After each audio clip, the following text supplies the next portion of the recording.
How to edit photos on your Tinder profile.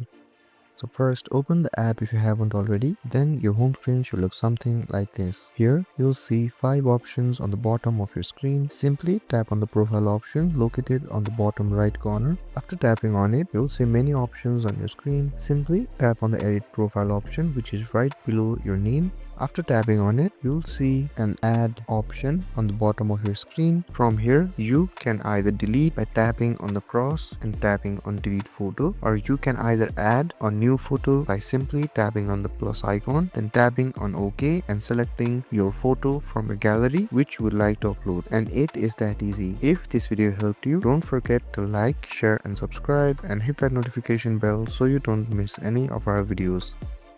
Thank you so much for watching, and I'll see you guys in the next video.